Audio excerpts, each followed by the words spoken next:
ನಮಸ್ಕಾರ. ನಾನು ನಿಮ್ಮ ಭಾಗ್ಯನಾರಾಯಣ ಬೊಗ್ಗವರಪು. ನೀವು ನೋಡ್ತಾ ಇದ್ದೀರಿ ಸುದ್ದಿ ಸರ್ಕಲ್. ಬಾಂಗ್ಲಾದೇಶದಲ್ಲಿ ಮತ್ತೆ ಹಿಂಸಾಚಾರ ಶುರುವಾಗಿದೆ. ಮೊನ್ನೆಯಿಂದ ಹಿಂಸಾಚಾರ ಶುರುವಾಗಿದೆ. ಯಾಕೆಂದ್ರೆ ಕಳೆದ ಏನು ಕ್ರಾಂತಿಯ ರೀತಿಯಲ್ಲಿ ಕಳೆದ ವರ್ಷ ಏನಾಗಿತ್ತಲ್ಲ, ಬಾಂಗ್ಲಾದೇಶದಲ್ಲಿ ಪ್ರಧಾನಿ ಶೇಖ್ ಹಸೀನಾ ದೇಶ ಬಿಟ್ಟು ಓಡಿ ಹೋಗುವಂತಹ ಸನ್ನಿವೇಶ ನಿರ್ಮಾಣ ಆಗಿತ್ತಲ್ಲ, ಅದರ ರೂವಾರಿಯಾಗಿದ್ದಂತಹ, ಅದರ ನಾಯಕತ್ವ ವಹಿಸಿದ್ದಂತಹ ವ್ಯಕ್ತಿಯನ್ನ ಗುಂಡಿಟ್ಟು ಕೊಲ್ಲಲಾಗಿದೆ. ಆ ಹಿನ್ನೆಲೆಯಲ್ಲಿ ಇಡೀ ದೇಶದಲ್ಲಿ ಮತ್ತೊಂದು ಸುತ್ತಿನ ಹಿಂಸಾಚಾರ ನಡೀತಾ ಇದೆ. ಈ ಸಂದರ್ಭವನ್ನ ದುರುಪಯೋಗ ಎಲ್ಲ ರೀತಿಯಿಂದಲೂ ಸಹ ಎಲ್ಲರೂ ಮಾಡ್ಕೊಳ್ತಿದ್ದಾರೆ. ಏನೇನು ಸುಡಬೇಕು, ಯಾರಿಗೆ ಏನು ಹಿಂಸೆ ಕೊಡಬೇಕು ಮಾಡ್ತಿದ್ದಾರೆ. ಈ ಗ್ಯಾಪ್ ಅಲ್ಲಿ ಮತಾಂಧರು ಧರ್ಮಾಂಧರು ಅಲ್ಪಸಂಖ್ಯಾತರ ಮೇಲೆ ಮುಗಿಬಿದ್ದಿದ್ದಾರೆ. ಅದರ ಭಾಗವಾಗಿ ಬಾಂಗ್ಲಾದೇಶದ ರಾಜಧಾನಿ ಢಾಕಾದಲ್ಲಿ ಹಿಂದೂ ವ್ಯಕ್ತಿ, ಅಲ್ಪಸಂಖ್ಯಾತ ಸಮುದಾಯದ ಹಿಂದೂ ವ್ಯಕ್ತಿಯನ್ನ ಹೊಡೆದು ಕೊಂದು ಆ ನಂತರ ಬ್ರಿಡ್ಜಿಗೆ ನೇತು ಹಾಕಿ ಸುಟ್ಟು ಹಾಕಿದ್ದಾರೆ.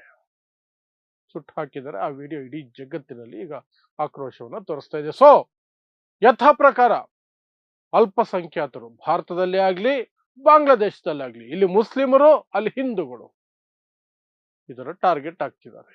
ಸೊ ಏನಿದು ಪ್ರಕರಣ, ಏನ್ ನಡೀತಾ ಇದೆ ಬಾಂಗ್ಲಾದೇಶದಲ್ಲಿ, ಮತ್ತೆ ಯಾಕೆ ಇಷ್ಟು ದೊಡ್ಡ ಹಿಂಸಾಚಾರ ನಡೀತಿದೆ ಮತ್ತು ಕೊಲೆಯಾಗಿರುವಂತಹ ಕಳೆದ ವರ್ಷದ ಕ್ರಾಂತಿಯ ರೂವಾರಿ ಯಾರು, ಅದನ್ನ ವಿವರಿಸುವಂತಹ ಪ್ರಯತ್ನವನ್ನು ಮಾಡ್ತೀನಿ. ನಿಮಗೆಲ್ಲ ನೆನಪಿದ್ರೆ ಕಳೆದ ವರ್ಷ ಬಾಂಗ್ಲಾದೇಶದಲ್ಲಿ ದೊಡ್ಡ ಕ್ರಾಂತಿ ನಡೆದಿತ್ತು, ಹಿಂಸಾಚಾರಕ ಕ್ರಾಂತಿ. ಅದು ದೊಡ್ಡ ಮಟ್ಟದಲ್ಲಿ ಹಿಂಸೆಗೆ ಇಳಿದಿದ್ದಂತಹ ಯುವಕರು ಜೆನ್ಜಿ ಇಡೀ ದೇಶವನ್ನ ಅಲುಗಾಡಿಸಿದ್ರು. ಯಾವ ಮಟ್ಟಕ್ಕೆ ಅಂದ್ರೆ ಪ್ರಧಾನಿ ಶೇಖ್ ಹಸೀನಾ ಓಡಿ ಅಲ್ಲಿಂದ ಭಾರತಕ್ಕೆ ಬರಬೇಕಾಯ್ತು, ಇಲ್ಲಿ ಬಂದು ಶರಣಾಗಿದೆ. ಆದರೆ ಅನಂತರ ಈಗ ಬಾಂಗ್ಲಾದೇಶದ ಕೋರ್ಟ್ ಅಲ್ಲಿ ಆಕೆಗೆ ಮರಣದಂಡನೆಯನ್ನು ವಿಧಿಸಿದ್ದಾರೆ. ಬಟ್ ಆಕೆ ಭಾರತದಲ್ಲಿದ್ದಾರೆ. ಭಾರತಕ್ಕೆ ಬಾಂಗ್ಲಾದೇಶ ಈಗ ಮನವಿಯನ್ನ ಕೊಟ್ಟಿದೆ, ಅವರನ್ನ ಕಳಿಸಿ ಅವರಿಗೆ ಶಿಕ್ಷೆ ಆಗಿದೆ.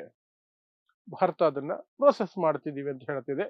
ನರೇಂದ್ರ ಮೋದಿ ಮತ್ತು ಶೇಖ್ ಹಸೀನಾ ನಡುವಿನ ಏನು ಸಂಬಂಧ ಇದೆ ವೈಯಕ್ತಿಕವಾದಂತಹದ್ದು, ಅದು ಗಟ್ಟಿ ಇರೋದ್ರಿಂದ ಇನ್ನೂ ಸಹ ಆ ಪ್ರೊಸೆಸ್ ನಿಧಾನವಾಗಿ ನಡೀತಾ ಇದೆ. ಬಟ್ ಎಷ್ಟು ದಿನ ತಡೆಯಕ್ಕಾಗುತ್ತೋ ಗೊತ್ತಿಲ್ಲ. ಯಾಕಂದ್ರೆ ಎಕ್ಸ್ಟ್ರಡಿಷನ್ ಟ್ರೀಟಿ ಭಾರತ ಮತ್ತು ಬಾಂಗ್ಲಾದೇಶದ ನಡುವೆ ಇದೆ.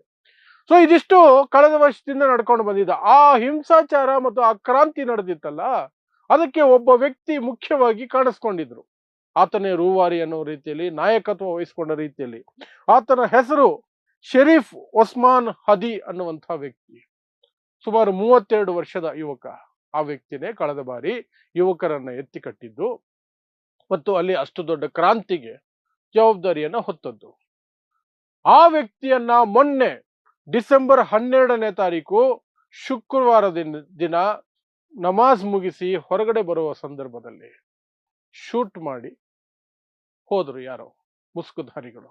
ಆ ನಂತರ ಆತನನ್ನು ಆಸ್ಪತ್ರೆಗೆ ದಾಖಲಿಸಲಾಯಿತು. ಆಸ್ಪತ್ರೆಯಲ್ಲಿ 1 ವಾರ ಕಳೆದ ನಂತರ ಡಿಸೆಂಬರ್ 19ನೇ ತಾರೀಕು ಆತ ತೀರ್ಕೊಳ್ತಾನೆ, ಪ್ರಾಣ ಬಿಡ್ತಾನೆ. ಯಾವಾಗ ಆತ ಸತ್ತು ಹೋಗ್ತಾನೋ, ಗುಂಡು ಹೊಡೆದ ಮಾರನೇ ದಿನದಿಂದನೇ ಅವತ್ತೇ ಹಿಂಸಾಚಾರಗಳು ಅಲ್ಲೆಲ್ಲೇ ಶುರುವಾಯಿತು. ಆದರೆ ಯಾವಾಗ ಆತನ ಸಾವಿನ ಸುದ್ದಿ ಬರುತ್ತೋ, ಮತ್ತೆ ಇಡೀ ದೇಶದಲ್ಲಿ, ಇಡೀ ಬಾಂಗ್ಲಾದೇಶದ ಪ್ರತಿ ನಗರಗಳಲ್ಲಿ ಸಹ ಮುಖ್ಯವಾಗಿ ಹಿಂಸಾಚಾರಗಳು ಮತ್ತೆ ಶುರುವಾಗ್ತವೆ. ಮತ್ತೆ ಕರ್ಫ್ಯೂ, ಮತ್ತೆ ಗೋಲಿಬಾರ್ಗಳು, ಮತ್ತೆ ಸರ್ಕಾರದ ಎಚ್ಚರಿಕೆ, ಕಂಡಲ್ಲಿ ಗುಂಡು ಎಲ್ಲ ಶುರುವಾಗಿದೆ. ಸರ್ಕಾರ ಬೇರೆ, ಈಗಿರೋದು ಕೇರ್ ಟೇಕಿಂಗ್ ಸರ್ಕಾರ. ಆ ಸರ್ಕಾರಕ್ಕೂ ವಿಧಿ ಇಲ್ಲ. ಅಂತಹದೇ ಪರಿಸ್ಥಿತಿ ಮತ್ತೆ ನಿರ್ಮಾಣ ಆಗಿದೆ. ಸೊ ಇದಕ್ಕೆ ಹೊಣೆ ಯಾರು, ಏನು ಎತ್ತ, ಇನ್ನೂ ಏನು ಗೊತ್ತಿಲ್ಲ. ಯಾರು ಆತನನ್ನು ಗುಂಡಿಟ್ಟು ಕೊಂದಿದ್ದು ಏನು ಇಲ್ಲಿವರೆಗೂ ಗೊತ್ತಿಲ್ಲ. ತನಿಖೆ ನಡೀತಿದೆ ಅಂತ ಮಾತ್ರ ಅಲ್ಲಿನ ಸರ್ಕಾರ ಹೇಳ್ಕೊಂಡಿದೆ. ಇದರ ನಡುವೆ ಇಂತಹ ಸನ್ನಿವೇಶಗಳನ್ನ ದುರುಪಯೋಗ ಮಾಡ್ಕೊಳ್ಳೋದಕ್ಕೆ ಅಂತಾನೆ ಒಂದಷ್ಟು ಗುಂಪುಗಳು, ರೌಡಿ ಗುಂಪುಗಳು ಇರ್ತವೆ. ನಮ್ಮಲ್ಲಿ ಹಸು ಹೆಸರಿನಲ್ಲಿ, ಇನ್ಯಾವುದೋ ಹೆಸರಿನಲ್ಲಿ, ಧರ್ಮದ ಹೆಸರಿನಲ್ಲಿ ಮಾಡ್ತಾರಲ್ಲ, ಅದೇ ರೀತಿ ಬಾಂಗ್ಲಾದೇಶದಲ್ಲೂ ಇದ್ದಾರೆ ಧರ್ಮಾಂಧರು. ಆ ಧರ್ಮಾಂಧರು ಅಲ್ಲಿನ ಅಲ್ಪಸಂಖ್ಯಾತರಾಗಿರುವಂತಹ ಹಿಂದೂಗಳ ಮೇಲೆ ಮುಗಿಬೀಳೋದಕ್ಕೆ ಶುರು ಮಾಡಿದ್ದಾರೆ. ಕಳೆದ ವರ್ಷನೂ ಒಂದಷ್ಟು ಹಿಂದೂಗಳ ಮೇಲೆ ಅತ್ಯಾಚಾರಗಳು, ಕೊಲೆಗಳು ಎಲ್ಲವೂ ಆಗಿತ್ತು. ಈಗ ಮತ್ತೆ ಸ್ಟಾರ್ಟ್ ಆಗಿದೆ.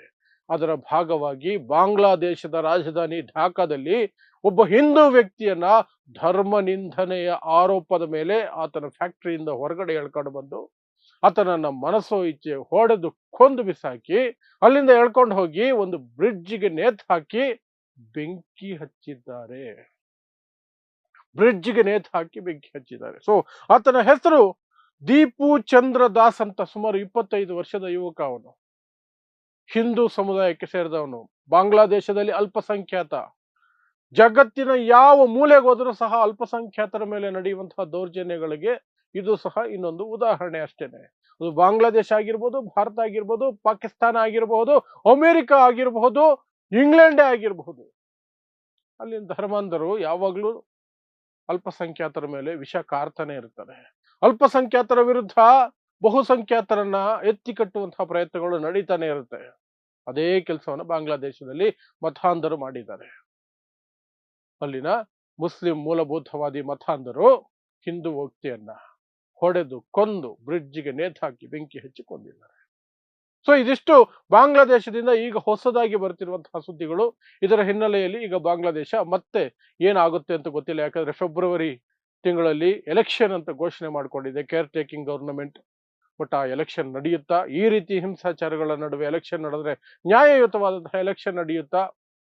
ಏನಾಗುತ್ತೆ ಗೊತ್ತಿಲ್ಲ. ಈ ಹಿಂಸಾಚಾರ ಯಾವಾಗ ಹತೋಟಿಗೆ ಬರುತ್ತೆ ಅದು ಗೊತ್ತಿಲ್ಲ. ಅಷ್ಟರೊಳಗಡೆ ಅಲ್ಪಸಂಖ್ಯಾತರ ಮೇಲೆ ಇನ್ನಷ್ಟು ದೌರ್ಜನ್ಯಗಳಾಗ್ತಾವೋ ಅದು ಗೊತ್ತಿಲ್ಲ. ಒಟ್ಟಿನಲ್ಲಿ ಬಾಂಗ್ಲಾದೇಶ ಮತ್ತೆ ಉರಿತಾ ಇದೆ. ಇಷ್ಟು ಸುದ್ದಿ. ಸೊ ಇಂತಹದೇ ವಿಶೇಷ ಸುದ್ದಿಗಳಿಗಾಗಿ ನೋಡ್ತಾ ಇರಿ ಸುದ್ದಿ ಸರ್ಕಲ್. ನಾನು ನಿಮ್ಮ ಭಾಗ್ಯನಾರಾಯಣ ಬೊಗ್ಗವರಪು.